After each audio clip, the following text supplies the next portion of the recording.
After the United States beat France in men's basketball, the gold medal game, they celebrated, but it didn't have that feeling of the thrill of victory. It was more the relief of victory.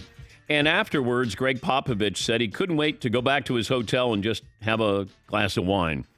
He was in a tough spot because this is a roster that was disrupted by COVID, and the team got better throughout the games. They were far more interesting when they were struggling.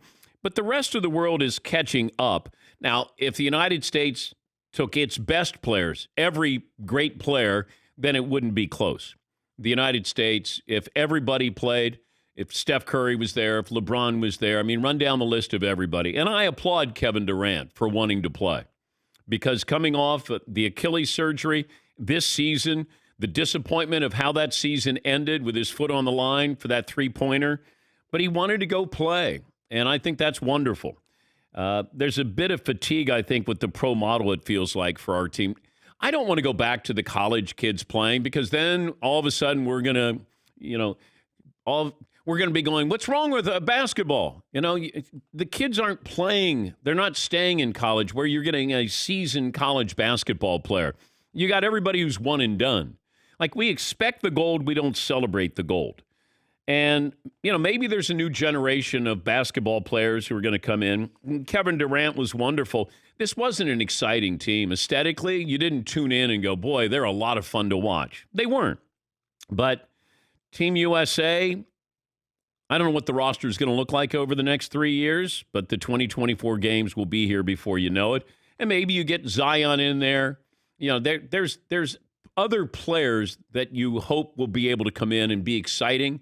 I thought that Zion or Julius Randle, not that Julius Randle is going to be a tune-in factor, but Kevin Love didn't deserve to be on the team in the first place. He wasn't in shape. He's not a great basketball player. And this is where you get younger players and put them in there. And I don't know, did Zion want to play?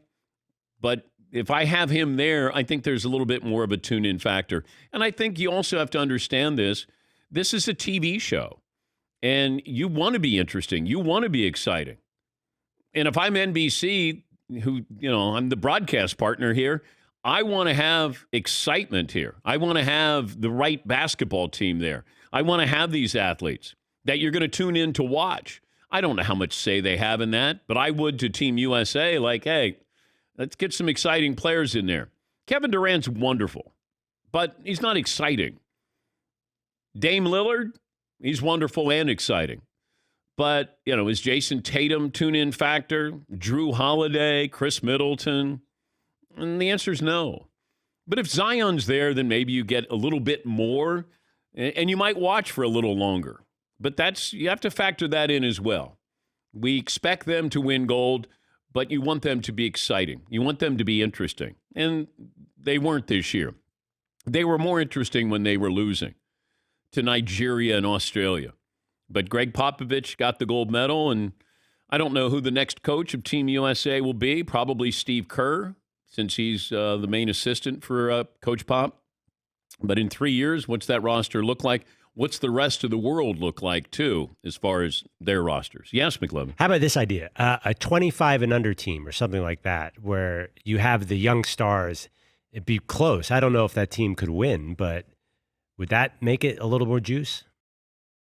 I don't know if I need to have it kind of tricked up here. I just think it's, there's guys who are older who want to play. Kevin Durant would not be on that team. Draymond Green, not on that team. There'd be very few guys who would be on that team. And just because you're younger doesn't make you better, more exciting. But I do think having certain players there, Ja Morant, is he somebody that's going to be interesting to watch? It still felt like it was Luka. It was the tune-in guy. And, they almost made it to the gold medal. But we got 3 more years to see what that roster looks like. But it felt like this was, you got to win the gold. And if you don't, it's going to be a big disappointment. But when you do win, it's no celebration. It's just like, yeah, you're supposed to. Yeah, Paul. It's weird how different the product feels, Olympic basketball versus ours. Ours seems to be all free throws and drawing fouls and working the refs.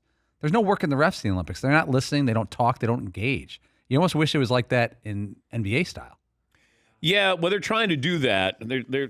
I don't know how you incorporate that because you do have the stars that get calls here. But I don't think you could do. You could all of a sudden go, hey, by the way, we're going to call it differently now. Hey, you're not getting those calls anymore. Now they're taking out of that. You're initiating contact foul. But I don't know how they call that. Can I call a foul on Trey Young or James Harden for initiating, contact?